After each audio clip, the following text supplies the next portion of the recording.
It was once said that you have not because you ask not. And I think that pertains to us in so many ways, whether we're aware of it or we're not aware of it.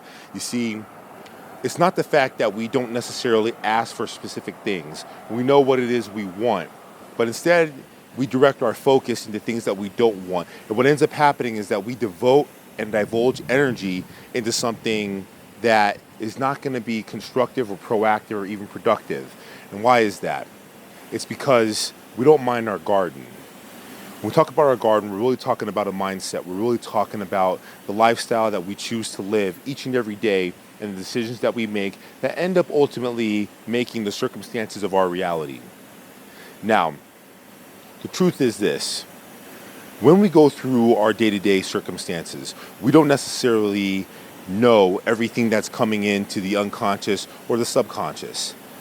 We only know consciously what we choose to pick up and what we choose not to pick up. And over a series of different times, what ends up happening is that we begin to do the disciplinary things. Disciplinary as in being proactive, reading, writing, meditation, mentorship, looking at specific videos, putting information into our mind that's going to evoke a certain type of a strength. And that strength gives us utility, and that utility allows you to basically take the tools and mine your garden, to pull out the weeds, or to be able to nourish the seeds of the things that are going to be able to help you go next level. Instead, we find out that we don't actually do that. Or if we do, we don't do it consistently, or we don't do it all the time. Instead, what happens is that we put our energy and our focus into things that we don't like, and then we obsess about it. It be an obstacle at work. I'll be a person who's wronged you, or just your overall interpretation of a scenario and your perspective. And what you're willing to settle for is the story that is being told to you.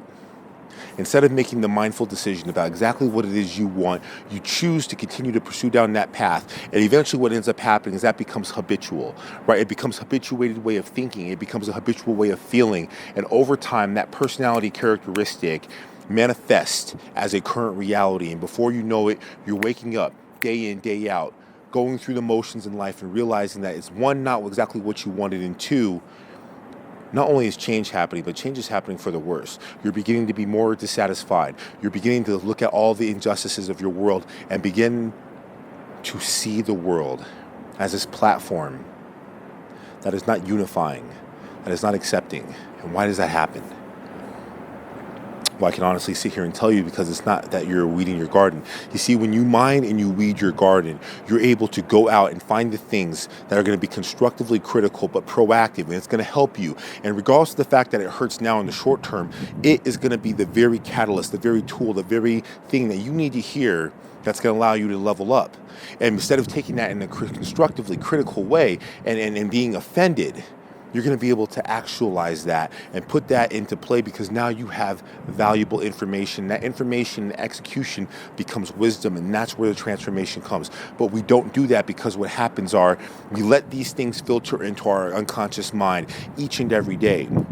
The opinions of others, what we're filling our heads with online, or even worse, who we end up surrounding ourselves with. And we begin to stand for the declaration of what others have manifested in their lives as well as our lives. And it's not that that's a fallacy, but it is a fallacy if you didn't choose it. And begin to adopt that as your very own. And in adopting that, what you begin to see is that the weeds are growing. The weeds are robbing the rest of your garden of the nutrients, and because of that, you're not nourishing your seeds. You're not mining your garden. You're not doing the disciplinary things. Instead, you're doing the comfortable things, and those weeds just continue to rob you and saturate like a parasite and take all the nutrition, take all the nutrients, and take over your garden. Before you know it, you have been completely taken over. We see this happen over and over in the lives of so many others. So what can be done? What is it that you can do? What is it that you can do about your garden? What is it you can do about your life? What is it you can do about your circumstances? What is it that you can actually do to actualize your potential and to be very specific in taking the tools to make sure that you are very intentional, day in and day out, and very precise with the very actions that are going to help lead you forward? Because if you do that, and if you mind your garden, I'm telling you, you will be able to reap the harvest, and that harvest will bear fruit. And that's what's in store for you. Greatness.